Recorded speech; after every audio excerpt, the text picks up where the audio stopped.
Bilang presidente, ay ang sagot ko, sana naman magawa natin na pag-alis ko bilang Pangulo ay wala nang gutom na Pilipino. Kaya po may mga programa tayong ganito. Sa programang ito, magkasama po ang food assistance, yung pagbigay po ng mura na pagkain, nutrition education, na nakakaunawa kung ano ang mga kailangan na kainin na iba't ibang klaseng pagkain para maging malakas po ang ating katawan. At ngunit dito sa Walang Gutom program, ang bawat pamilya ay may credit, nakakatanggap halos ng 3,000 piso.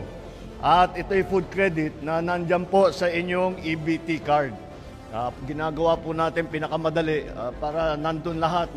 Imbis na dati, nagsimula ito, meron pa tayong counting notebook eh. May notebook tayo na gano'n. Ngayon, high-tech na po tayo ngayon. Kaya meron na lang kayong card at susunod ay yung tinignan namin na sistema na imbis na kailangan pa magrehistro at imbis na maglagay doon sa parang booklet, ay dyan na lang po sa computer, kayang-kaya po. Ay tuturuan po kayo namin kung paano gawin. Napakasimple lang po. Hindi po kayo dapat